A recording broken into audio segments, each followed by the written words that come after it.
If you're someone who's been wanting to start a reading habit but have been having trouble making it happen, then this video is for you. I'm going to share with you 6 common mistakes that I think could prevent you from starting a reading hobby and how to avoid them. Hi, my name is Allison and I talk here and at my website mindjoggle.com about all things books and how to make reading more rewarding for you. Now, I know that a lot of you want to start reading more books. You understand the value of reading, but for one reason or another you've struggled to make it a habit and therefore a hobby. If you're someone who's trying to get into reading or you've struggled with it in the past, go ahead and hit the like button below. And let's talk about common mistakes that I think you should avoid in order to make books and reading a natural part of your daily life. First is choosing classic novels that you just think you should read. Guys, I'm here to tell you, don't start with the classics. They tend to be long, they tend to be a little bit more difficult to read, the language can be a little bit more challenging. Classics have their place, and some people love them. There are certain classics that I love, but to be honest, I don't read them all that often. They're just not my favorite type of book, and if you're a new reader, you don't want to start yourself off with the potential of being frustrated right away. Once you feel like you're more in the groove of reading, it's fine to return to those classics. Keep them on your reading list. You may find that classics are actually your favorite type of book, but if you're someone who already struggles with reading, let's save those for a little bit later. The next mistake is choosing only the newest and most popular books. Now, this is the flip side of the classics argument. These books can be good choices if you're really not sure what to read. Their popularity might indicate that they are worth reading and that a lot of people have really enjoyed them. But if they are brand new books and they're just getting a lot of buzz, it could also just mean that they have a really big marketing budget behind them, but they haven't yet been vetted by a lot of readers. So before you go out and grab that newest book that everybody's talking about, maybe just give it a little bit more time. Let other people read it and they may point out some things that would be problematic or maybe a little bit triggering for you. Now, of course, you could encounter those things all the time in the world, and it's not that you can't handle those things in a book, but we're trying to create a positive experience around reading for you. So starting off with books like that might make you angry or feel a little bit triggered right off the bat, maybe just save those for later as well. So if you want to choose a really popular book, and commercial fiction can be a really great choice, maybe just pick one that's been out for a while. This will give you plenty of opportunity to check out reviews and see what other readers are thinking about it. The next mistake is struggling through books that you're not enjoying. It is so easy to feel like you have to finish every book that you start, but you do not. There are millions of books in the world and you're just not going to like everyone, and that's okay. You do not have millions of hours to read, so you want to spend your time with books that you enjoy, that are worth it to you. Don't feel bad for not finishing a book. Just put it down and pick up another one. I have to admit that I always feel some momentary guilt whenever I put down a book, but that guilt always eventually goes away once I pick up another book and I find myself immersed in it. I do want to note that I'm not inclined to post a scathing review if I don't really like a book, or especially if I don't finish it. But if you are inclined to post your negative review, please just remember one thing: don't tag the author. This is kind of something that's been happening a lot lately. Authors are people.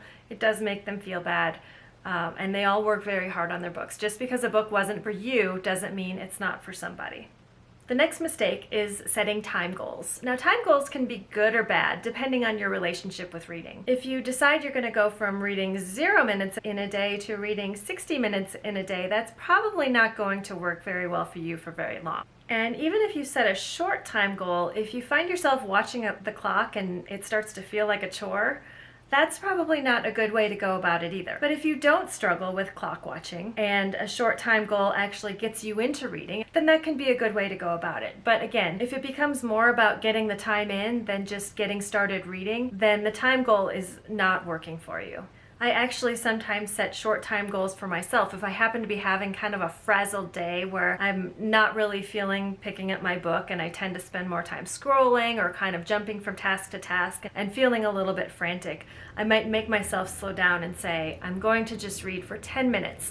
And it's actually a really great way that I find to help me reset, kind of stop the scroll, and kind of fall back into my reading habit. The next mistake is tracking too closely. There's actually evidence that tracking your leisure activities makes them less enjoyable. I think this can be different for everyone. Some people find tracking really fun and really motivating. And I think if it doesn't affect your enjoyment of the actual reading, it's fine to do that tracking. But if you find that the tracking becomes more about the numbers and it keeps you from enjoying, say, longer books that you might want to read or books that kind of have a slower pace, then you're kind of missing the point. Counting the number of books you read is actually kind of meaningless, and it goes totally against the point of what you're trying to do. So tracking is fine, but just remember the point is the actual reading, not the numbers. The next mistake is overthinking it. So I do recommend looking at some reviews, but don't get stuck in this cycle of reading so many reviews and trying to pick the perfect book. There's no perfect book out there. It doesn't hurt just to pick up a book, give it a try, and if it doesn't work for you, again, just put it down, don't finish it. Also, don't overthink the types of books that you actually like. Don't be embarrassed about your reading taste. If you like romance, get heavy into the romance novels. Pick up a variety and see what kind you like. If you like fantasy, get into that genre. There are plenty of other people who like whatever it is you like, and people are writing those books, and they would love to have you as a reader. Just don't let yourself get frustrated. Part of the fun is in discovering what works for you and what books you like. Finding your favorite authors, finding your favorite books, finding what doesn't work for you. It's not a perfect science, and even the longest running readers can still have trouble finding the right books at times. If you're really struggling to find something great, here are a few ideas to help you get going. First one is to think about some of the movies you've loved. Take a look and see if any of them are actually based on books, and go ahead and pick up that book. They might be different from the movie, but they might give you a whole new perspective on the character, and they might just present the story in an entirely different way than what they did in the movie. It can be a really fun way to come at the same story from a different approach. You might also want to try a whole different format. I always recommend trying a fast-paced audiobook. Try it when you go for a walk, or when you're driving, or when you're folding laundry. Finding a great audiobook can help you actually look forward to doing some of these more mundane activities, because it gets you into your audiobook, gives you an opportunity to spend time listening to it. Another idea is to return to some old favorite books if you happen to have them. Even go back to childhood. I love reading some of my old childhood books. There's a lot of comfort to be found in those old favorites. So if you're struggling to read, just pick one of those up. You'll find it easy to get back into the story, and really just a comfort to sink back into it. And it'll get you kind of back in the whole groove of reading again. Finally, if you are checking out reviews of popular books, look for terms like fast-paced, or unputdownable, or couldn't put it down, or must read. If you see a pattern of this kind of praise in a lot of the reviews, that might be an indication that it's worth picking up and worth giving a try. So if you do find yourself in a slump, hopefully one of these tips will help get you over that hump and back in the habit of reading again. If you've managed to start a reading habit, go ahead and comment below with what's worked for you to make reading a part of your daily life. Don't forget to subscribe, and thanks for watching.